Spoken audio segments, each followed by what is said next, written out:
નમસ્કાર ખેડૂત મિત્રો. કામધેનુ યુનિવર્સિટી આયોજિત ઓનલાઈન પ્રશિક્ષણ કાર્યક્રમમાં આપ સૌનું હાર્દિક સ્વાગત છે. ખેડૂત મિત્રો, માનવ જીવનને જે શરીર છે એને જીવંત અને અસ્પૃશ્ય રાખવા માટે હવા, પાણી અને એથી વધારે જરૂરી છે આરોગ્ય માટે ખોરાક. તો ખોરાક ખાવો એટલો પૂરતો સીમિત નથી, પણ ખોરાક એ સ્વચ્છ, સમતોલ અને પૌષ્ટિક હોવો જોઈએ. જો ખોરાક સુરક્ષિત ન હોય તો એ આપણને પોષણ આપવાને બદલે શરીરને રોગનું ઘર બનાવી દે છે. આથી કહેવાય છે કે સ્વચ્છ અને સલામત આહાર એ જ સુખી જીવનનો આધાર છે. તો આ અગત્યના મુદ્દા પર આજે ચર્ચા કરવી જરૂરી બનતા આજનો ચર્ચાનો વિષય છે ખેતરથી થાળી સુધી સલામત ખોરાકની પદ્ધતિઓ. અને આ માટે આજે વિષય નિષ્ણાત તરીકે હાજર છે શ્રી દિનેશભાઈ એ ચૌધરી સાહેબ. શ્રી દિનેશભાઈ ચૌધરી સાહેબ મદદનીશ પ્રાધ્યાપક તરીકે શેઠ શ્રી ડેરી વિજ્ઞાન મહાવિદ્યાલય આણંદ ખાતે ફરજ બજાવે છે. શ્રી દિનેશભાઈ એ ચૌધરી સાહેબ. Thank you Kishorbhai. નમસ્કાર એન્ડ જય કિસાન. ખેતરથી થાળી સુધી સલામત ખોરાકની પદ્ધતિઓ વિષય પર આયોજિત આજના ઓનલાઈન પ્રશિક્ષણ કાર્યક્રમમાં ઉપસ્થિત આપણા માર્ગદર્શક અને કામધેનુ યુનિવર્સિટીના માનનીય કુલપતિ શ્રી ડૉક્ટર પીએસ ટાંગ સાહેબ અને આ કાર્યક્રમના પ્રેરણારૂપ અને વિસ્તરણ શિક્ષણ નિયામક શ્રી ડૉક્ટર જે.એસ. પટેલ સાહેબ, યુનિવર્સિટીના અન્ય સ્ટાફ મિત્રો અને ખાસ કરીને ગુજરાતના ખૂણે ખૂણેથી જોડાયેલા મારા વહાલા ખેડૂત ભાઈઓ, પશુપાલકો, આપ સૌનું હું દિનેશ ચૌધરી, મદદનીશ પ્રાધ્યાપક, શેઠ ડેરી વિજ્ઞાન મહાવિદ્યાલય આણંદ ખાતેથી હું હાર્દિક સ્વાગત કરું છું. આજે આપણે જે વિષય પર ચર્ચા કરવાના છીએ તે માત્ર એક વૈજ્ઞાનિક વિષય નથી, પણ આપણા રોજિંદા જીવન અને હેલ્થ સાથે જોડાયેલી બાબત છે. આજે જ્યારે આપણો દેશ અને દુનિયા ગુણવત્તાયુક્ત ખોરાક તરફ વળી રહ્યો છે, ત્યારે ખેતરથી થાળી સુધી ખોરાક સલામત અને શુદ્ધ રહે તે ખૂબ જરૂરી છે. આપણા ખેડૂતો રાત અને દિવસ એક કરીને ખેતરમાં અનાજ અને શાકભાજી પકવે છે અને આપણા પશુપાલકો શુદ્ધ દૂધનું ઉત્પાદન કરે છે.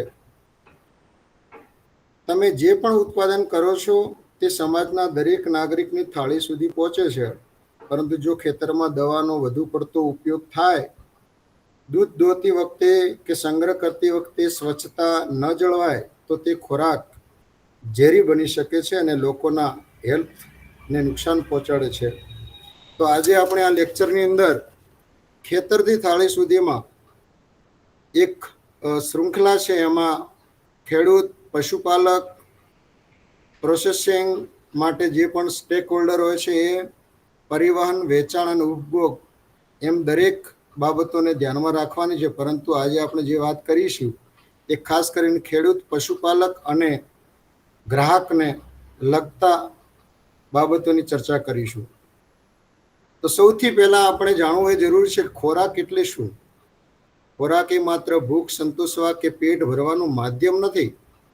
ખોરાક એક બાયોલોજિકલ ફ્યુલ છે, મતલબ જૈવિક ઈંધણ છે, જે માનવ શરીરના કોષોનું પોષણ કરે છે અને રોગ પ્રતિકારક શક્તિ સામે લડવાની શક્તિ આપે છે અને શરીરનું આયુષ્ય નક્કી કરે છે. આપણી સંસ્કૃતિમાં કહેવાયું છે, જેવું અન્ન મન અને જેવું પાણી એવી વાણી. અન્ન શુદ્ધ હશે, અન્ન સ્વચ્છ હશે તો આપણું તન અને મન એ બંને સ્વચ્છ રહેશે. આધુનિક વિજ્ઞાન પણ સ્વીકાર કરે છે કે આપણી પાચન શક્તિ છે એ આપણી માનસિક સ્થિતિ સાથે સીધી રીતે જોડાયેલી છે. ઘણા બધા લોકો આ બંને ટર્મિનોલોજી, ખાદ્ય સુરક્ષા અને ખોરાકની સલામતી, એ બંને એક જ સમજે છે, પરંતુ બંનેને સમજવું આપણે જરૂરી બને છે. ખાદ્ય સુરક્ષા એટલે ખોરાકની પ્રાપ્યતા, એ જથ્થો દર્શાવે છે. ખોરાક મળે છે કે નહીં, શું બધા દેશના બધા લોકોને પૂરતો ખોરાક મળે છે, તો આ બાબતથી ખાદ્ય સુરક્ષા સાથે સંકળાયેલી છે. પરંતુ ખોરાક સલામતીની વાત કરીએ તો ખોરાકની ગુણવત્તા અને શુદ્ધતા બતાવે છે, અને શું જે ખોરાક ખાઈએ છીએ તે ખરેખર સુરક્ષિત છે કે નહીં એ બાબત આપણી ખોરાકની સલામતી સાથે સંકળાયેલો છે. ખાદ્ય સુરક્ષાનો અર્થ એ થાય કે દેશના દરેક નાગરિકને દરેક સમયે પોતાની જરૂરિયાત મુજબનું પેટ ભરીને અનાજ કે ખોરાક મળી રહે, એને આપણે ખાદ્ય સુરક્ષા કહીશું. એ જ રીતે જે ખોરાક આપણે ખાઈ રહ્યા છીએ તે શુદ્ધ, સ્વચ્છ અને ઝેરી તત્વો મુક્ત હોવો જોઈએ, અને તે ખાવાથી આપણું હેલ્થ બગડવું ના જોઈએ, તો એને આપણે ખોરાકની સલામતી કહીશું. ખાદ્ય સુરક્ષા એ ભૂખમરોને નાબૂદ કરે છે, જ્યારે ખોરાકની સલામતી એ આપણને બીમારીથી અટકાવે છે. જો ઉદાહરણ તરીકે લઈએ કે સરકાર દ્વારા અપાતું જે મફત અને સસ્તું અનાજ એ ખાદ્ય સુરક્ષાનો ભાગ છે, જેથી કોઈ ગરીબ ભૂખ્યો ના ઊંઘે. જ્યારે શાકભાજી બરાબર ધોઈને વાપરવી, દૂધમાં મિલાવટ ન કરવી, હોટલના રસોડામાં ચોખ્ખાઈ રાખવી, આ બધી બાબતો ખોરાકની સલામતી સાથે સંકળાયેલ છે. પેટ ભરવા માટે ગમે તેવો દૂષિત ખોરાક ખાવો એ ખાદ્ય પ્રાપ્યતા હોઈ શકે, પણ તે ખોરાકની સલામતી ના કહેવાય. તો આપણે જે રીતે વાત કરી ખેતરથી થાળી સુધીની વિભાવના એ સમજવી ખાસ જરૂરી છે કે આ એક આહાર શૃંખલા છે.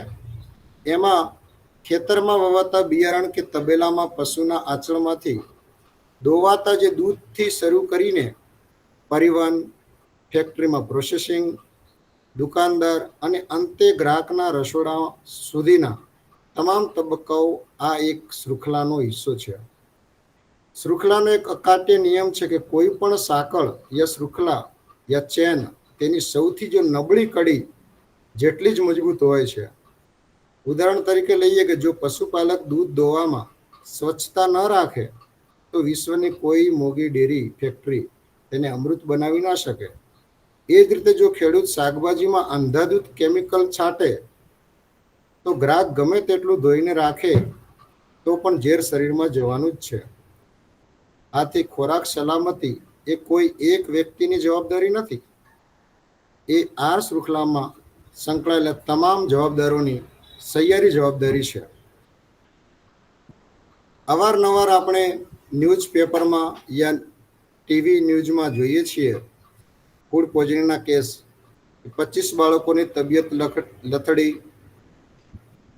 ધાર્મિક કાર્યક્રમમાં સેવ ખમણી ખાધા બાદ 60થી વધુ લોકોને ફૂડ પોઈઝનિંગ થયું. ફૂડ પોઈઝનિંગની 47થી વધુ શ્રમિકોને હોસ્પિટલમાં ખસેડાયા. આ તમામ બાબતો અવારનવાર ન્યૂઝમાં છપાય છે.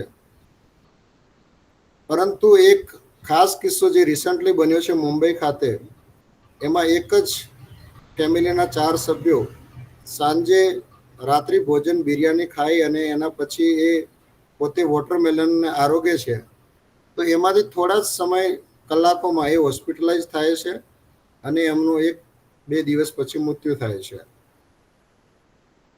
આનાથી આર્થિક અસર એ થઈ કે જે વોટરમેલનનો ભાવ 30થી 100 રૂપિયા હતો એ ગબડીને 5થી 7 રૂપિયા થઈ ગયો. અને ફોરેન્સિક ટેસ્ટથી એ જાણવા મળ્યું કે આ જે તરબૂચ હતું એ તરબૂચને ખાવાથી 4 સભ્યોના અંદરથી ઝિંક ફોસ્ફાઇડના અવશેષો મળ્યા કે જે આપણે રેટ પોઈઝન તરીકે ઓળખીએ છીએ.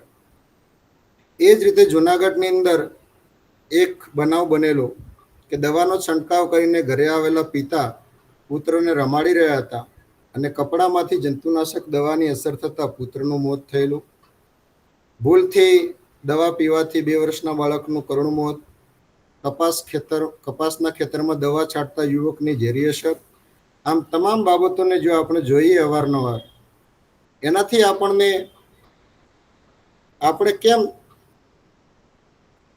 આપણે જાગવાની જરૂર કેમ છે? તો આ સ્થાનિક કિસ્સાઓ અને કેમિકલ અકસ્માતો જોઈને આપણે ખોરાકની સલામતી વિશે ખરેખર જાગવાની જરૂર છે. વર્લ્ડ હેલ્થ ઓર્ગેનાઇઝેશનના રિપોર્ટ મુજબ દર વર્ષે 60 કરોડ લોકો બીમાર પડે છે અને વિશ્વમાં દર 10માંથી 1 વ્યક્તિ દૂષિત ખોરાક ખાવાથી બીમાર પડે. અને એમાંથી 4,20,000 લોકો મૃત્યુ પામે છે. આમાંથી 30% જે હિસ્સો છે એ 5 વર્ષથી ઓછી વયના બાળકો છે. અને જો ભારતને જો દેખીએ તો એમાં ફૂડ પોઈઝનિંગમાં સૌથી વધારે આસામ રાજ્યમાં, તેલંગાણા અને પછી ઓડિશા. તો હવે આપણે વિગતવાર ખોરાક અસલામત બનવાના મુખ્ય ઘટકો કયા? તો ખાદ્ય પદાર્થોને દૂષિત કરવાના પરિબળોમાં 3 ભાગમાં વહેંચી શકાય. પહેલું છે ભૌતિક પરિબળ. એ ખોરાકમાં બહારથી ભળતા અખાદ્ય પદાર્થ જેમ કે કાચનો ટુકડો, ધાતુના કણો, પથ્થર, વાળ, જંતુઓ, આવા મશીનરીઓના ઘસારો ભૌતિક જોખમો તરીકે ઓળખીએ, જે શરીરની પાચન નળીને નુકસાન પહોંચાડી શકે. રાસાયણિક પરિબળોમાં જોઈએ તો જંતુનાશક દવાનો આડેધડ ઉપયોગ, ભારે ધાતુઓ, એન્ટીબાયોટિકના અવશેષો અને કુદરતી ઝેર નેચરલ ટોક્સિન આ શ્રેણીમાં આવે. અને જૈવિક પરિબળો કે જે સૌથી વધુ જોખમી છે, અને આમાં હાનિકારક બેક્ટેરિયા, વાયરસ, ફૂગનો સમાવેશ થાય છે. અને હાલની ઉનાળાની સિઝનમાં જો સામાન્ય તાપમાનમાં બેક્ટેરિયા એ દર 20 મિનિટે બમણા થાય છે.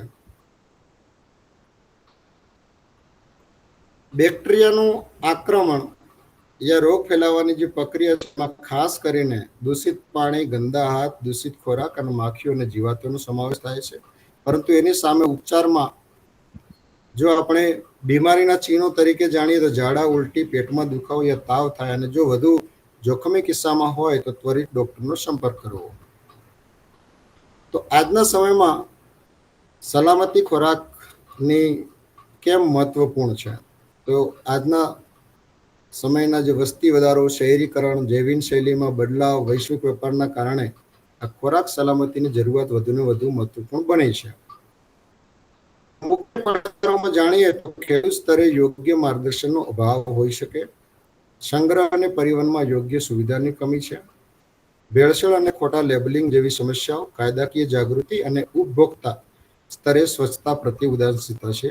માટે આપણે આજ 3 બાબતોને ધ્યાનમાં રાખીશું: ખેડૂત સ્તર, પશુપાલન, સંગ્રહ, પરિવહન અને ઉપભોક્તા.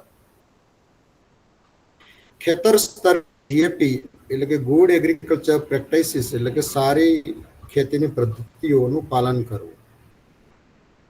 બિયારણ અને કેમિકલ ટ્રીટમેન્ટમાં જોઈએ તો કે બજારમાં આપણે મળતા હાઇબ્રિડ બિયારણો જીવાતથી બચાવવા ફૂગનાશક કેમિકલનું કોટિંગ કરીએ છીએ, અને ખેડૂતો વાવણી વખતે ખુલ્લા હાથે તેનો ઉપયોગ કરે છે, જેથી એક્યુટ પોઈઝનિંગનું કારણ બને. અને જીએપી મુજબ જૈવિક રીતે સંસ્કારિત બિયારણનું પ્રાધાન્ય આપવું જોઈએ.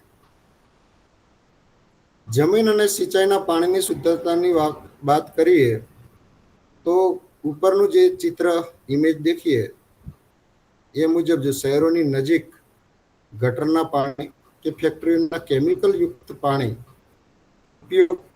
ઉપયોગ શાકભાજી અને પાકના પિયત માટે કરીએ છીએ, તો આનાથી નુકસાન એ થઈ શકે કે આ પાણીમાં રહેલી ભારે ધાતુઓ છે, લેડ, પારો અને કેડમિયમ જેવા ઝેરી અને કેમિકલ્સ પાકના મૂળ દ્વારા શાકભાજીમાં શોષાય છે. અને આ શાકભાજી જો આપણે ખાઈએ તો માનવ શરીરમાં કેન્સર અને કિડની ફેલ્યોર થવાની શક્યતાઓ વધુ છે. એના ઉપચારણ માટે આપણે શું કરવું જોઈએ? તો સિંચાઈ માટે માત્ર શુદ્ધ પાણીનો જ આગ્રહ રાખવો જોઈએ. જમીનની નિયમિત ચકાસણી કરાવવી જરૂરી છે. સેન્દ્રિય ખાતરનું યોગ્ય પ્રોસેસિંગની કિસ્સામાં ખાસ કરીને ખેડૂત મિત્રો જ્યારે એક પાક લઈ અને બીજા પાકની શરૂઆત કરે છે ત્યારે પશુઓનું કાચું છાણ કે અડધા કોવાયેલા કમ્પોસ્ટ ખાતરને સીધું ખેતરમાં નાખી દે છે, જે આપણે ઉપરનું ઇમેજમાં દેખાડે છે. તો આનાથી શું થાય કે કાચા ખાતરમાં રહેલા જે ઇકોલાઈ યા સાલ્મોનેલા જેવા જે હાનિકારક બેક્ટેરિયા એ પાકમાં અને શાકભાજીમાં પ્રવેશે છે, અને જેનાથી ખોરાક ઝેરી બને છે અને પેટના ગંભીર રોગો થાય છે. તો આના નિવારણ માટે આપણે શું કરવું જોઈએ? પશુઓનું છાણ કે કમ્પોસ્ટને ખેતરમાં નાખતા પહેલા તેને બરાબર કોવાઈ જવા દેવું જોઈએ, અને જેથી ગરમી ઉત્પન્ન થશે અને ગરમીના કારણે હાનિકારક બેક્ટેરિયા નાશ પામશે. પાક સંરક્ષણ અને રસાયણો સુરક્ષિત ઉપયોગની બાબતમાં કે આપણે ખેડૂત મિત્રો ખાસ કરીને રોગ અને જીવાત ઝડપથી મટાડવાની લાલચની અંદર કૃષિ વિજ્ઞાનની કોઈ પણ સલાહ લીધા વગર બજારમાં મળતી કોઈ પણ પ્રતિબંધિત હોય કે અમાન્ય જંતુનાશકનો આડેધડ વધુ પડતો અને પાકની લણણીના ગણતરીના દિવસો કે કલાકો પહેલા જ છંટકાવ કરે છે. તો આના પરિણામ સ્વરૂપે શું બનશે કે અમાન્ય અને વધુ પડતી દવાઓથી પાક બળી શકે છે, જમીનની ફળદ્રુપતા પણ બગડે છે, મિત્ર કીટકો પણ નાશ પામે છે. આ ઉપરાંત લણણીના થોડા જ સમય પહેલા જો છંટકાવ કરવામાં આવે તો દવાને નિષ્ક્રિય થવાનો સમય પૂરતો મળતો નથી, જેથી શાકભાજી અને અનાજમાં આ દવાની જે ઝેરી અસર છે એ સીધી બાકી રહી જાય છે. આવો ઝેરી ખોરાક ખાવાથી માણસોની અંદર કેન્સર, લીવર અને કિડની ફેલ્યોર જેવા જીવલેણ રોગો થાય છે. તો આના નિવારણ માટે ખેડૂત મિત્રોએ ખરેખર હંમેશા સેન્ટ્રલ ઇન્સેક્ટિસાઇડ બોર્ડ દ્વારા માન્ય દવાઓનો જ ખરીદી કરવી જોઈએ. કૃષિ વૈજ્ઞાનિકોની ભલામણ મુજબ જ ચોક્કસ માત્રા મુજબ જ તેનો છંટકાવ કરવો જોઈએ. દવાના પેકિંગ પર લખેલા જે પ્રી હાર્વેસ્ટર ઇન્ટરવલના નિયત દિવસોનું કડક પાલન કરવું જોઈએ. એટલે કે લણણી પહેલા જે નક્કી કરેલા જે દિવસો સુધી છંટકાવ સંપૂર્ણપણે બંધ કરવો જોઈએ, જેથી દવાની ઝેરી અસર હવામાં ઉડી જાય અને ગ્રાહકો સુધી એકદમ સુરક્ષિત ખોરાક મળે. રક્ષણાત્મક કીટ તરીકે જે ઉપરનું ઇમેજ મુજબ આપણે દેખીએ તો કે ખેડૂત ભાઈ એ કોઈ પણ જાતના સુરક્ષા સાધનો પહેર્યા વગર ખુલ્લા શરીરે ઝેરી જંતુનાશક દવાનો છંટકાવ કરે છે. તો આનાથી નુકસાન એ થશે કે ઝેરી દવા શ્વાસ દ્વારા ફેફસામાં જાય અથવા ચામડી પર પડવાથી ખેડૂતને ચામડીનો રોગ થઈ શકે, ચક્કર આવવા, અંધાપો યા કેન્સર જેવી ગંભીર અસરો થાય છે. પરંતુ સાચી પદ્ધતિ એ છે કે દવા છાંટતી વખતે ખેડૂતે યા શ્રમિકે જે નીચેની ઇમેજ છે એ પ્રમાણે હંમેશા માસ્ક પહેરવું જોઈએ, ચશ્મા, કેમિકલ પ્રૂફ ગ્લોવ્સ અને ગમબૂટ જેવા રક્ષણાત્મક સાધનો ફરજિયાત પહેરવા જોઈએ. લણણી અને લણણી પછીની સ્વચ્છતા બાબતની અંદર કે જ્યારે પણ આપણે કાપવા માટે લાંબા સમયથી સાફ ન કરેલા હોય એવા ઓજારો યા કાટવાળા સાધનોનો ઉપયોગ કરીએ. ત્વચાના રોગ હોય, ઝાડા ઉલટી કે ઉધરસ જેવા ચેપી બીમારી ધરાવતા મજૂરને આપણે લણણી કે પેકિંગના કામમાં જોડીએ. લણણી કર્યા પછી તૈયાર પાક, ફળ યા શાકભાજીને ખેતરની ખુલ્લી કે ભીની જમીન પર જ્યારે સીધો ઢગલો કરીને રાખી મૂકીએ તો એના પરિણામ સ્વરૂપે આપણને શું નુકસાન થઈ શકે કે કાટવાળા સાધનો અને બીમાર વ્યક્તિઓના સંપર્કથી હાનિકારક વાયરસ, બેક્ટેરિયા કે ગંદકી એ પાક ઉપર ચોંટી જાય. બજારમાં જતા જ ગ્રાહકોમાં ચેપી રોગ ફેલાવે, ફૂડ પોઈઝનિંગનું કારણ બની શકે છે. આ ઉપરાંત પાકને જમીન ઉપર સીધો રાખવાથી માટી, ભેજ અને જીવાતો લાગી જાય, જેનાથી પાકની ગુણવત્તા બગડે અને તે બજારમાં પહોંચતા પહેલા જ સડી જાય છે. ખરેખર સાચી પદ્ધતિ એ અપનાવવી જોઈએ કે લણણી શરૂ કરતા પહેલા વપરાશમાં આવતા તમામ ઓજારોને સંપૂર્ણપણે સાફ અને જંતુ રહિત કરવા જોઈએ. બીમાર કે ચેપી રોગ ધરાવતા મજૂરને કે શ્રમિકોને સાજા ન થાય ત્યાં સુધી કામમાંથી દૂર રાખવા જોઈએ અને તૈયાર પાકને જમીન પર રાખવાના બદલે સ્વચ્છ તાડપત્રી કે સાફ એરટ્સનો જ ઉપયોગ કરવો, જેથી પાક બેક્ટેરિયા અને ગંદકીથી મુક્ત રહે. ખેતીમાં રેકોર્ડ કીપિંગની અનિવાર્યતા કેમ છે? તો ખરેખર ખેડૂત ભાઈ મિત્રોને કઈ તારીખે કઈ દવા છાંટી, કેટલું ખેતર આપ્યું, કેટલું ખાતર આપ્યું, કયું બિયારણ વાપર્યું કે લણણી ક્યારે કરી તેનો કોઈ લેખિત હિસાબ કે રેકોર્ડ ના હોય તો એના પરિણામે શું થઈ શકે? જો બજારમાં ખેડૂત ભાઈનો કોઈ પાક બજારમાં મૂકે અને પાકના કારણે કોઈ ઝેરી અસર કે ખામી જણાય તો તે કઈ ભૂલના કારણે થઈ તે શોધી શકાતું નથી. આનાથી ખેડૂત પોતાની ભૂલ સુધારી શકતો નથી અને ગ્રાહકનો ભરોસો તૂટે છે. પરંતુ ખરેખર સાચી પદ્ધતિ એ અપનાવવી જોઈએ કે ખેતરને તમામ પ્રવૃત્તિઓની તારીખ વાઇઝ ડાયરી કે લેખિત રેકોર્ડ રાખવો, ક્યારે દવા છાંટી, એની નોંધ રાખવી જોઈએ, જેનાથી પ્રોડક્ટ ટ્રેસેબિલિટી જળવાય અને ગ્રાહકને વિશ્વાસપાત્ર શુદ્ધ ખોરાક આપી શકાય. સંગ્રહ અને પરિવહન. ઉપરની ઇમેજ મુજબ પાકને ભેજવાળા યા અંધારા યા ઉંદર જીવાતો વાળા ગોડાઉનમાં રાખીએ.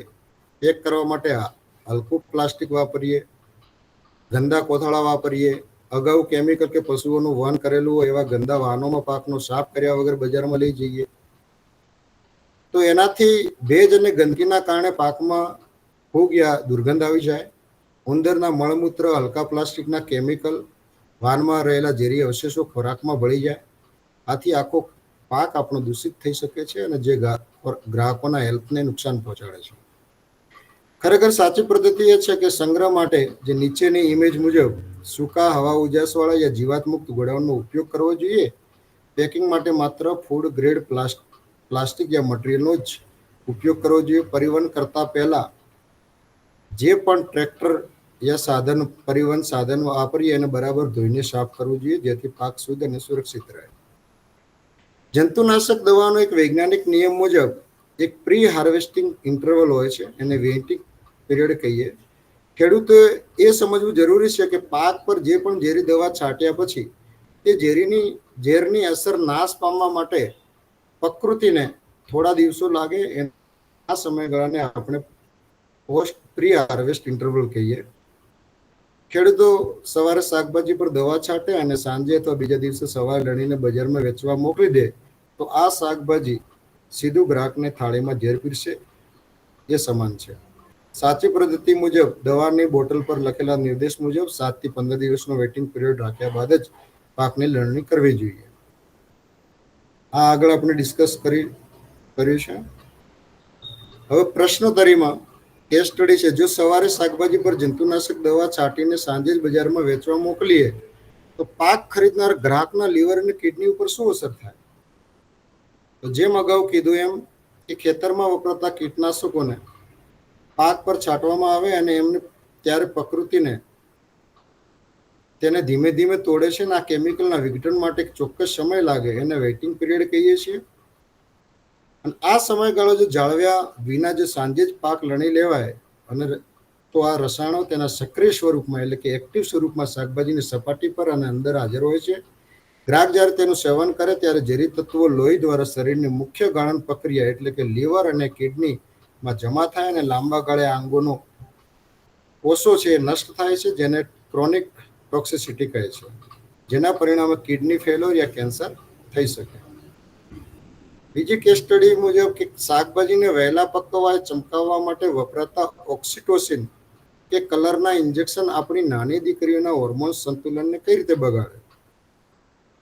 તો ખાસ કરીને ખોટી પ્રેક્ટિસ મુજબ કે ખેડૂતો શાકભાજીને રાતોરાત મોટા કરવા માટે ઓક્સિટોસિન હોર્મોન વાપરે છે અને તેને લીલા રાખવા મેલેકાઇટ ગ્રીન કેમિકલ કલર વાપરે છે. તો એ આ ઓક્સિટોસિન એક અંતઃસ્ત્રાવ હોર્મોન છે.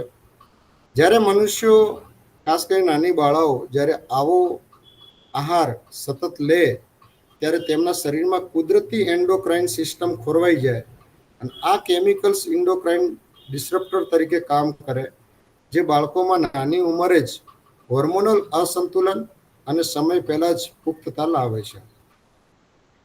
ખેતરની અંદર ઉંદર કે જીવાતથી બચી ગયેલો જે અનાજ છે કે જેના ઉપર ઉંદર કે જીવાતની કોઈ અસર નથી, એવા અનાજને જ્યારે આપણે લીમડાના પાનના બદલે કેમિકલની ટીકડીઓ એલ્યુમિનિયમ ફોસ્ફાઇડની મૂકીને જો સાચવીએ ત્યારે તેને ધોયા વગર જો સીધું દળાવવામાં આવે તો ઘરમાં કઈ ધીમી આડઅસરો થાય. તો ઉંદર અને જીવાતથી બચેલા અનાજને જ્યારે કેમિકલની ટીકડીઓ મૂકીને જો એને સંગ્રહ કરવામાં આવે તો ફોસ્ફિન નામનો અત્યંત ઝેરી ગેસ પેદા કરે અને આ એટલો ઝેરી ગેસ હોય છે કે જે ધનેડા અને જીવાતોને ભૂંગળાવીને મારી નાખે છે. પણ જો અનાજને વાપરતા પહેલા બરાબર હવા ઉજાસમાં ખુલ્લું રાખીને સાફ કરવામાં ના આવે તો ફોસ્ફિન નામનો જે ઝેરી ગેસ પાવડરના જે સૂક્ષ્મ કણો એ લોટમાં પીસાઈ જાય અને આ લોટની રોટલી ખાવાથી લાંબા ગાળે પેટમાં ગેસ્ટ્રિક અલ્સર, ક્રોનિક એસિડિટી અને ચેતાતંત્રની નબળાઈ થાય છે. આપણે ખેતરમાં જે રાસાયણિક દવાઓ વાપરે અને વાપર્યા પછી તેની ખાલી ડબ્બાઓ યા શીશીઓ યા શીશીઓ અનાજની કોઠી પાસે યા પાણીના સ્ત્રોત નજીક ફેંકવાથી આપણો જ પરિવાર કઈ રીતે સ્લો પોઈઝનિંગનો ભાગ બને છે. તો ખેડૂત મિત્રો, આ બાબતે ખાસ કરીને કાળજી લેવી જોઈએ કે જંતુનાશકની વપરાશ કર્યા પછી ખાલી ડબ્બા યા શીશીઓ જો દવાઓ અમુક અંશે હંમેશા એમાં અમુક અંશ રહી જાય છે. જ્યારે તેને કૂવા, બોરવેલ કે પાણીના સ્ત્રોતથી ફેંકવામાં આવે ત્યારે વરસાદના પાણી સાથે યા જમીનમાં સંપર્કમાં આવી અને આ રસાયણો શોષાઈને ભૂગર્ભ જળમાં ભળે છે અને આ પ્રક્રિયાને આપણે લિન્ચિંગ કહીએ છીએ. પણ જો આ ડબ્બા અનાજની કોઠી પાસે ખુલ્લા પડ્યા હોય તો તેમાંથી જે ઉત્સર્જિત થતો ઝેરી વાયુ છે એ અનાજના દાણામાં રહેલા ભેજ અને ચરબી દ્વારા શોષાઈ જાય છે અને આ દૂષિત પાણી કે અનાજ રોજબરોજ ખાવાથી કુટુંબના સભ્યોના શરીરમાં કેમિકલની માત્રા ધીમે ધીમે વધતી જાય છે, જેને આપણે સ્લો પોઈઝનિંગ યા ધીમું ઝેર કહીએ છીએ. હવે પશુપાલકો માટે કે સ્વચ્છ દૂધ ઉત્પાદન કઈ રીતે કરી શકાય, તો ખાસ કરીને પશુઓ માટે જે પશુ આહાર છે તો એ પશુઓને જ્યારે ખવડાવવામાં આવતું કપોશિયા ખોળ હોય, મકાઈ હોય યા સૂકા ઘાસચારાને ભેજવાળી જગ્યાએ રાખવો, જેથી તમામ લીલી કે કાળી ફૂગ વળી ગઈ હોય તેવા દૂષિત ખોળ પશુઓને ખવડાવીએ. આ એક આપણી સમસ્યા છે. ખાસ કરીને ખેડૂતો આ પ્રેક્ટિસ ના કરવી જોઈએ. જો એવું કરવામાં આવે તો એના નુકસાન રૂપે શું થઈ શકે કે ફૂગવાળો જો આર છે એ આરના કારણે તેમાં એફ્લાટોક્સિન B1 નામનું અત્યંત ઝેરી કેમિકલ પેદા થાય છે અને પશુ આ ખાણ જ્યારે ખાય છે ત્યારે તેના ચયાપચય દ્વારા દૂધમાં એફ્લાટોક્સિન M1 માં રૂપાંતર થાય છે અને આ દૂધ પીવાથી મનુષ્યમાં ખાસ કરીને બાળકોમાં લીવર કેન્સર અને પાચન તંત્રના ગંભીર રોગો થાય છે. તો ખરેખર આના નિવારણ રૂપે શું કરવું જોઈએ? તો પશુ આહારને જે પિક્ચરમાં બતાવ્યું છે એ મુજબ પશુ આહારના સંગ્રહનું ગોડાઉન સંપૂર્ણ શુષ્ક અને ભેજમુક્ત રાખવું જોઈએ. સહેજ પણ ફૂગ વાળેલો ખોળ કે અનાજ પશુઓને ક્યારેય ન ખવડાવવો જોઈએ. જે ઇમેજ બતાવ્યા છે એ મુજબ ઉપર જે છે એ ખરેખર ખોટી પદ્ધતિ છે અને નીચે છે સાચી પદ્ધતિ છે કે પશુના કોઈ આંચળ સાફ કર્યા વગર, દોનાર વ્યક્તિના હાથ ગંદા હોય એવી સ્થિતિમાં દૂધ દોવું અને દૂધ ભરવાના કેન યા વાસણોને માત્ર સાદા પાણીથી ઉપર છલ્લા ધોઈને ફરી વાપરીએ તો એના પરિણામ સ્વરૂપે શું થઈ શકે કે આંચળ પરની જે ગંદકી છે, હાથના બેક્ટેરિયા અને વાસણોના ખૂણામાં જામી રહેલા જે જૂના દૂધના જીવાણુઓ એ સીધા નવા દૂધમાં ભળી જશે અને આનાથી દૂધ ઝડપથી ફાટી યા બગડી જાય છે અને તે પીવાથી લોકોને ટાઇફોઇડ, ડાયરિયા કે ફૂડ પોઈઝનિંગ જેવા ગંભીર રોગો થઈ શકે. કાળજી એ લેવાની છે કે દૂધ દોતા પહેલા પશુના આંચળ અને દોનારના હાથ સાબુ પાણીથી બરાબર સાફ કરવા જોઈએ.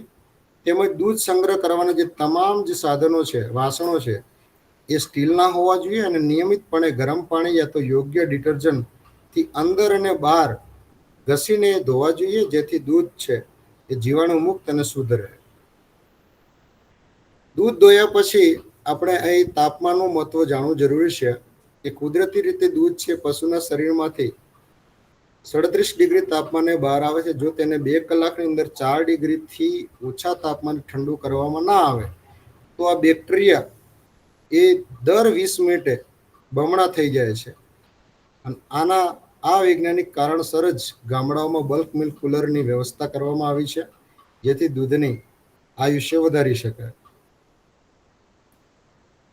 મિલ્કિંગ હાઇજીન અને એન્ટીબાયોટિક રેસિડ્યુ જે ઇમેજમાં બતાવે છે એ મુજબ કે ડેરી ફાર્મ ઉપર જ્યારે પશુના આંચળનો સોજો જેવા રોગથી જો પીડાતા પશુને એન્ટીબાયોટિક ઇન્જેક્શન આપીએ અને એનો નિર્ધારિત સમય આપણે પૂરો થાય એના પહેલાં જ આપણે તેનું દૂધ અને અન્ય તંદુરસ્ત પશુઓના દૂધ સાથે ભેગું કરી દઈએ તો એના સ્વરૂપે જે બીમાર પશુનું જે દૂધ છે એના એન્ટીબાયોટિકના અંશો એ દૂધ તાજા યા તંદુરસ્ત દૂધની અંદર ભળી જાય છે અને સીધા ગ્રાહકોના શરીરમાં પહોંચે છે.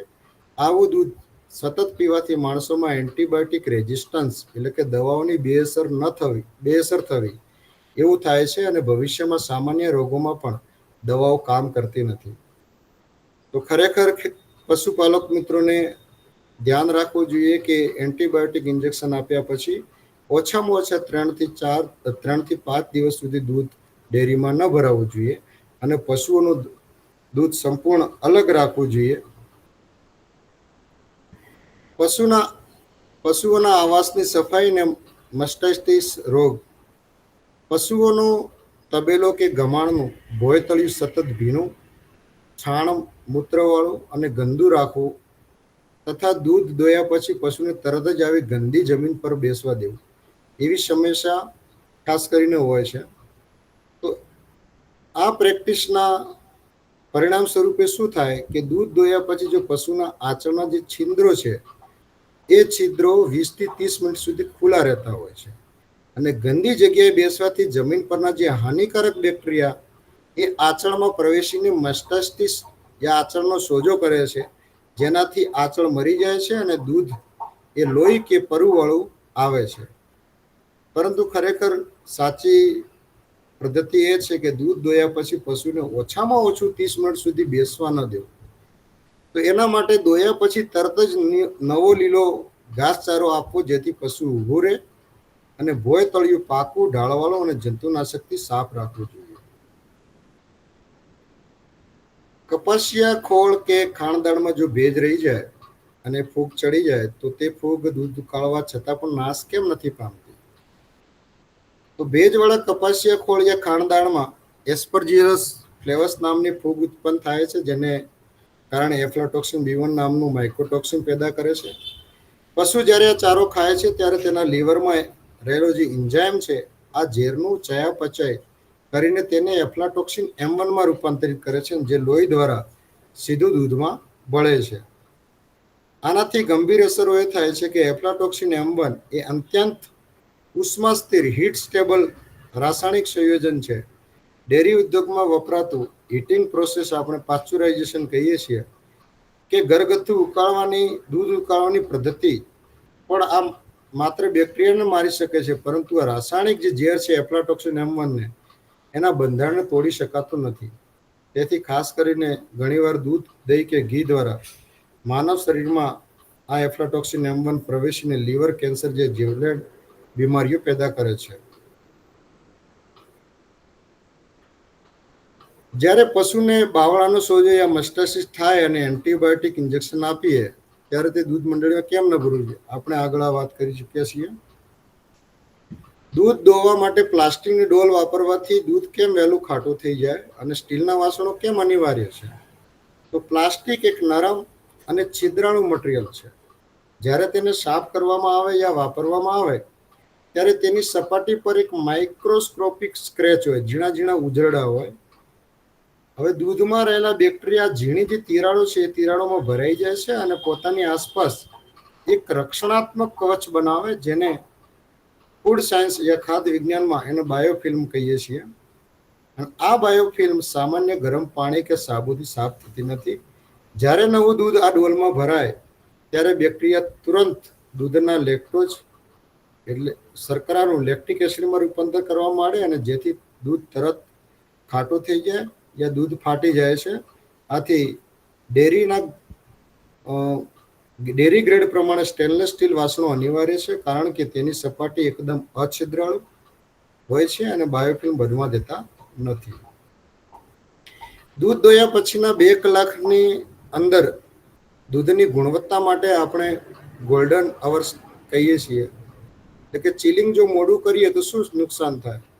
તો પશુના શરીરમાંથી જે દૂધ જ્યારે બહાર આવે છે ત્યારે તેનું તાપમાન આશરે 37 ડિગ્રી હોય છે. અને આ તાપમાન રોગકારક બેક્ટેરિયાના વિકાસ માટે સર્વોત્તમ છે. ઉષ્મગતિશાસ્ત્ર અને બેક્ટેરિયોલોજીના નિયમ મુજબ આ તાપમાને બેક્ટેરિયાનો જે જનરેશન ટાઈમ છે બમણા થવાનો સમય માત્ર 20 મિનિટનો હોય છે. જો શરૂઆતમાં દૂધમાં માત્ર 1000 બેક્ટેરિયા હોય તો આ નિયમ મુજબ 2 કલાક પછી 64,000 બેક્ટેરિયા થઈ જાય. તો એના નિવારણ રૂપે આપણે શું કરવું જોઈએ કે દૂધ દોયા પછીના પ્રથમ 2 કલાકમાં તેને તરત જ 4 ડિગ્રી સેલ્સિયસ તાપમાનથી નીચું ઠંડુ કરી કરવું જોઈએ અને બેક્ટેરિયાની ચયાપચયની ક્રિયા આ ટેમ્પરેચરે, આ તાપમાને બિલકુલ થંભી જાય છે અને દૂધ લાંબો સમય સુરક્ષિત રહે છે. દૂધ દોતી વખતે શરૂઆતની જે 2 થી 3 ધાર છે, એને આપણે ફોર મિલ્ક કહીએ, એને અલગ કાઢવાના બદલે સીધી કેનમાં કેમ ન લેવી જોઈએ? એમાં એવું તે શું છુપાયેલું હોય છે? તો પશુના આચરણનું જે છિદ્ર છે, જ્યારે પશુ બેસે ત્યારે જમીન અને ગંદકીના સંપર્કમાં આવે. દૂધ દોવાના ગાળા વચ્ચેના જે સમય છે, એ સમયમાં આ નળીની અંદર બેક્ટેરિયા પ્રવેશ કરે ને ત્યાં તેમનું મલ્ટિપ્લિકેશન, ગુણાકાર થાય છે. આથી શરૂઆતની 2-3 ધારમાં બેક્ટેરિયાની સંખ્યા એ કરોડોમાં હોય છે. જો આ ધાર સીધી આખા દૂધમાં ભેગી થાય તો આખું દૂધ વહેલું બગડી જાય અને તેને અલગ કાઢી નાખવાથી બાકીનું દૂધ એકદમ શુદ્ધ અને લાંબો સમય ટકે તેવું રહે છે. આપણે પશુના તબેલામાં મચ્છર માખી ભગાડવા માટે જે પણ કેમિકલ દવાઓ કે અગરબત્તી વાપરીએ છીએ, તો એની સુગંધ અને ઝેરી કણો પશુના શ્વાસ દ્વારા દૂધમાં કઈ રીતે પ્રવેશે છે? તો પશુઓની શ્વસન તંત્રની પ્રક્રિયા ખૂબ તીવ્ર હોય છે. તબેલામાં જે છાંટવામાં આવેલી જંતુનાશક દવાના ઝેરી કણો એ હવામાં ભળે છે અને જ્યારે પશુ શ્વાસ લે છે ત્યારે આ જે રસાયણો છે, એ રસાયણો ફેફસાની રક્તવાહિનીઓ દ્વારા સીધા લોહીમાં ભળે છે. આમ પશુનું લોહી આંચળમાં જઈને દૂધમાં રૂપાંતરિત થાય છે, જેથી આ કેમિકલ આપોઆપ દૂધમાં સ્ત્રવે છે અને આના કારણે રાસાયણિક યા કેમિકલ કેરીઓવર કહે છે, જે દૂધ પીનારાઓ માટે જોખમી છે. બીમાર પશુના આંચળ પર લગાવવામાં આવતી જે એન્ટિસેપ્ટિક ક્રીમ યા બામ જો બરાબર સાફ ન કરવામાં આવે તો ડેરી ફેક્ટરીમાં તે દૂધમાંથી દહીં કે ચીઝ બનાવવામાં શું ટેકનિકલ મુશ્કેલી પડે. તો મસ્ટાઇટિસ એ આંચળનો સોજો જેવી જો બીમારી થતી હોય અને ત્યારે આપણે ઘણી ક્રીમો યા બામ લગાડતા હોઈએ છીએ, તો જો દોતા પહેલા આંચળ બરાબર સાફ ન કરીએ તો આ કેમિકલ દૂધમાં ભળે અને જ્યારે દૂધ ડેરી ફેક્ટરીમાં જાય ત્યારે તે એસિડિટી અને લેક્ટિક એસિડ બનાવતા જે ફાયદાકારક બેક્ટેરિયા હોય છે, એ બેક્ટેરિયાને કામ કરતા અટકાવે છે અને પરિણામે દૂધનું જે કલ્ચર છે મરી જાય છે અને દૂધમાંથી દહીં, ચીજ કે મસ્કો બની શકતા નથી. હવે આપણે વાત કરીએ ગ્રાહકો માટે. તો ગ્રાહકોને એક તાપમાનનો નિયમ જાણવો જરૂરી છે કે ખાદ્ય વિજ્ઞાનમાં 5 ડિગ્રીથી લઈને 60 ડિગ્રી સુધીનું જે વચ્ચેનું તાપમાન છે, એને આપણે ડેન્જર ઝોન તરીકે ઓળખીએ છીએ. આ તાપમાને બેક્ટેરિયા સૌથી સક્રિય હોય છે. રાંધેલો ખોરાક ક્યારે પણ 2 કલાકથી વધુ સમય માટે રૂમના સામાન્ય તાપમાને ખુલ્લો ન રાખવો જોઈએ. કાં તો તેને 60 ડિગ્રીથી વધુ તાપમાને ગરમ રાખવો અથવા તો તુરંત ફ્રીજમાં 5 ડિગ્રીથી નીચે ઠંડો કરી દેવો. બજારમાંથી જો ઉપરની ઇમેજમાં એવું બતાવે છે કે જો બજારમાંથી લાવેલું કાચી શાકભાજી અને કાચું માંસ એ એક જ છરીને પાટિયા પર કાપી રહેલ છે અને તેને સાબુથી ધોયા વગર તે જ સાધનથી સીધા ખાવાના પાકા ખોરાક કે સલાડને કાપીએ છીએ, તો એના પરિણામે શું થઈ શકે કે કાચી વસ્તુ પર રહેલો જે રોગકારક જીવાણુ છે, એ રાંધેલા તૈયાર ખોરાકમાં પ્રવેશે છે અને રાંધેલો ખોરાક ગરમ ન થતો હોવાથી આ બેક્ટેરિયા પેટમાં જઈને તાત્કાલિક ફૂડ પોઈઝનિંગ, ડાયરિયા, ટાઇફોઇડ પેદા કરે છે. ખરેખર સાચી પદ્ધતિ એ નીચેના ઇમેજ મુજબ છે કે કાચો ખોરાક અને રાંધેલા ખોરાક માટે હંમેશા અલગ અલગ છરી યા ચોપિંગ બોર્ડ વાપરવા જોઈએ અથવા કાચા પદાર્થો કાપ્યા પછી સાધનોને ગરમ પાણી યા તો સાબુથી બરાબર સાફ કરવા જોઈએ. વધેલો ખોરાક કે દૂધને લાંબો સમય એટલે કે 2 કલાકથી વધુ સમય માટે ઓરડાના સામાન્ય તાપમાને ખુલ્લો કે ઢાંકીને મૂકી રાખીએ અને ત્યારબાદ ફ્રીજમાં મૂકીએ અને સીધું ખાઈએ તો એનાથી નુકસાન એ થાય કે 5 થી 60 ડિગ્રી વચ્ચેનું જે તાપમાન છે બેક્ટેરિયાના વિકાસ માટે ડેન્જર ઝોન ગણીએ છીએ. આપણે આગળ વાત કરી મુજબ દર 20 મિનિટ બમણા થાય છે બેક્ટેરિયા અને એ ખોરાક અંદરથી સડાવી નાખે છે અને ઝેરી ટોક્સિન પેદા કરે છે. પરંતુ ખરેખર સાચી પ્રેક્ટિસ એ છે કે રાંધેલો ખોરાક કાં તો 60 ડિગ્રીથી વધુ ગરમ રાખવો યા તો રાંધ્યાના 2 કલાકની અંદર તેને 5 ડિગ્રીથી નીચા તાપમાને સંગ્રહ કરવો. બજારમાંથી લાવેલી ખોરાકની સફાઈ બાબતે, જો બજારમાંથી કોઈ પણ શાકભાજી યા ફળને ખરીદીએ છીએ તો એ ધોયા વગર જો સીધા ફ્રીજમાં અન્ય વસ્તુ સાથે મૂકી દઈએ અને સીધા જ ખાવા માટે ઉપયોગમાં લઈએ તો એની આડઅસર શું થાય કે ખેતર અને પરિવહન દરમિયાન શાકભાજી ઉપર લાગેલી ધૂળ, રાસાયણિક જંતુનાશકોના અવશેષ હોય, બજારમાં અસંખ્ય લોકોના હાથના બેક્ટેરિયા સીધા પેટમાં જાય. આનાથી લાંબા ગાળે હાજરીનું અલ્સર, લીવર ઇન્ફેક્શન યા કેમિકલ ટોક્સિસિટી થાય. પરંતુ ખરેખર સાચી પદ્ધતિ એ છે કે બજારમાંથી કોઈ પણ આપણે શાકભાજી યા ફળો ખરીદીએ તો એને વાપરતા પહેલા ચોખ્ખા પાણીમાં રનિંગ ટેપ વોટર દ્વારા બરાબર ઘસીને ધોવા જોઈએ. અને જો શક્ય હોય તો મીઠાવાળા અથવા તો સહેજ હુંફાળા પાણીમાં અડધો કલાક પલાળી રાખવા, જેથી જંતુનાશકોની અસર મંદ હશે ઓછી થઈ જાય. પેક કરેલા ખોરાકની ખરીદી કરતા પહેલા શું સાવધાની રાખવી જોઈએ? તો ખાસ કરીને ગ્રાહક મિત્રો જ્યારે ખરીદી કરતા હોય ત્યારે માત્ર કિંમત યા ડિસ્કાઉન્ટ યા આકર્ષક પેકિંગ જોઈને જ વસ્તુ ખરીદે છે. તેઓ લેબલ પર છાપેલી expiry date, FSSAI logo, licence number કે એલર્જન જેવી કાયદાકીય ચેતવણીઓ વાંચવાની તદ્દન અનદેખી કરે છે. તો એના પરિણામ સ્વરૂપે શું બની શકે કે એક્સપાયરી ડેટ વાળો જો ખોરાક ખાવાથી, જે આપણે ખોરાક લઈએ અને એ ખાઈ લઈએ તો તાત્કાલિક ફૂડ પોઈઝનિંગ થઈ શકે છે અને લાંબા ગાળે લીવર યા કિડની બગડે છે. તેમજ એલર્જનની ચેતવણી ન વાંચવાથી સંવેદનશીલ વ્યક્તિઓમાં શ્વાસની તકલીફ યા જીવલેણ એલર્જીક રિએક્શનનું જોખમ રહે છે. ખરેખર સાચી પદ્ધતિ મુજબ ભાવતાલને કરવાના બદલે આપણે પેકેટ પરની FSSAIના નિયમ મુજબ એક્સપાયરી ડેટ, FSSAI લોગો, 14 આંકડાનો લાયસન્સ નંબર ખરેખર અચૂક તપાસવો જોઈએ.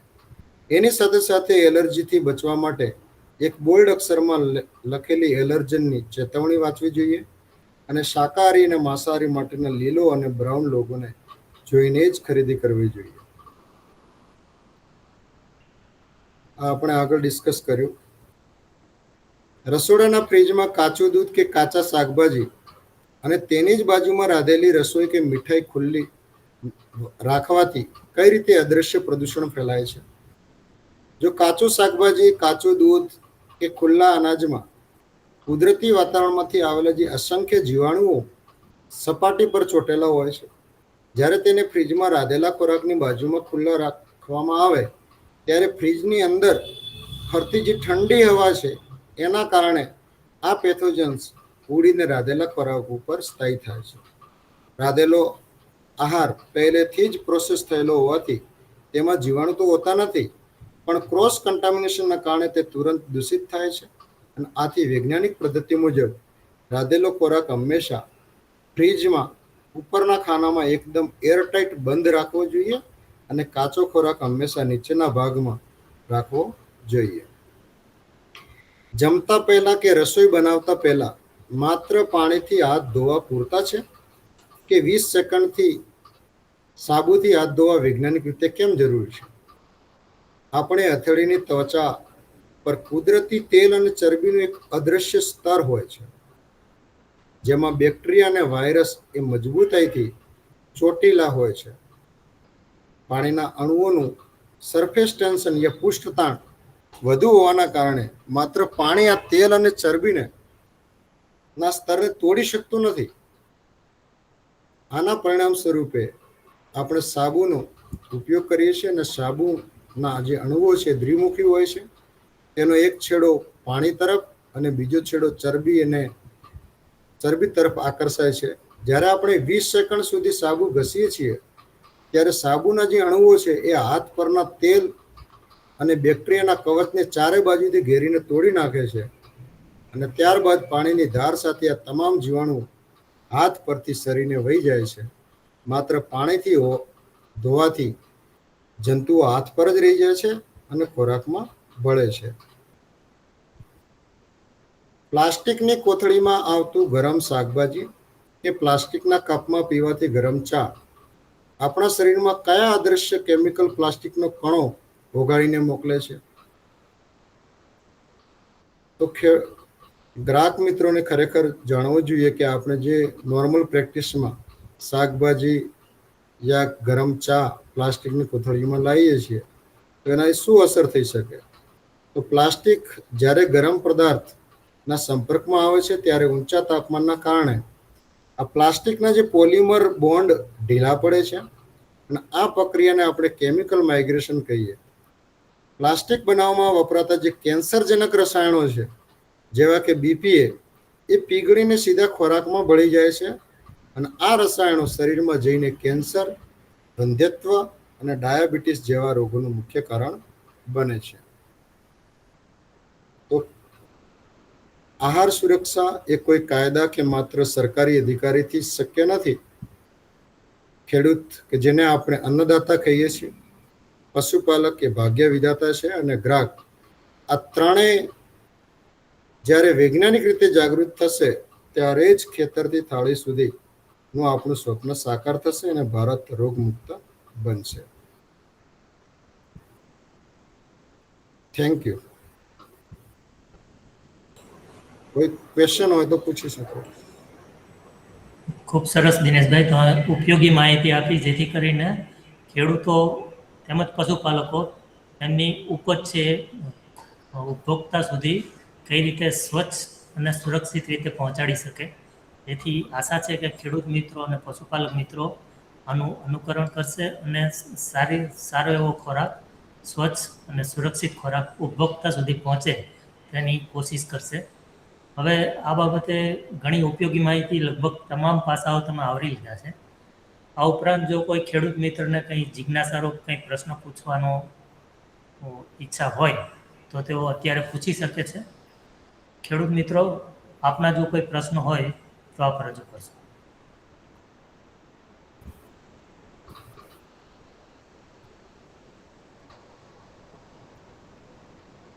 ખૂબ ખૂબ આભાર દિનેશભાઈ, મારે એક પ્રશ્ન હતો કે આપણા જે બજારમાં તૈયાર પેકેજ મળે છે વેફરના ને એમાં, એના ઉપર વેજીટેબલ ઓઇલ કે સોયાબીન ઓઇલ લખેલું હોય છે, તો એ વપરાશમાં ખોરાક તરીકે લઈ શકાય કે કેમ?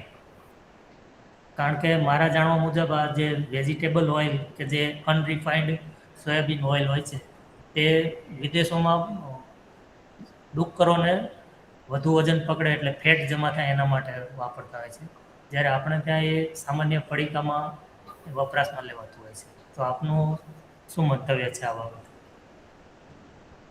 સર, આપણે જે પણ પેકિંગમાં તેલ આવે છે એના ઉપર ખરેખર એ ચકાસવું જોઈએ કે FSSAIનો લોગો, એનો લાયસન્સ નંબર, એક્સપાયરી ડેટ અને એની સાથે એવા 13 વસ્તુઓ લેબલ ઉપર લખેલી હોય છે અને એમાં એલર્જન હોય છે કે જેને કોઈ એલર્જન હોય તો એ પ્રમાણે એને ના લેવું જોઈએ. બાકી ખાદ્ય વસ્તુ જ છે સર. આભાર.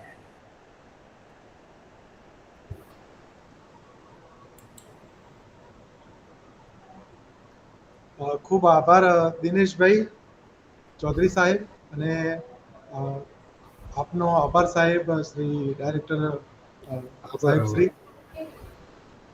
વધુમાં ખેડૂત મિત્રો આપને જણાવવાનું કે આપ આ પ્રકારનો જો કાર્યક્રમ જ્યારે પણ નિહાળતા હોય અને કોઈ પણ માધ્યમથી નિહાળતા હોય અને આપને અને કોઈ પણ પછી પ્રશ્ન થાય તો તમે આ પ્રકારના પ્રશ્નો અમને ઈમેલ, પોસ્ટ કે ટપાલ દ્વારા અમારી વિસ્તરણ શિક્ષણ નિયામક શ્રીની કચેરી છે સેક્ટર 30 કેમ્પસ કામધેનુ યુનિવર્સિટીનું ત્યાં ગાંધીનગર ખાતે મોકલી આપો, જેથી અમે આપના આ પ્રશ્નનું ચોક્કસ નિરાકરણ આપવા પ્રયત્ન કરીશું. આપનો દિવસ શુભ રહે.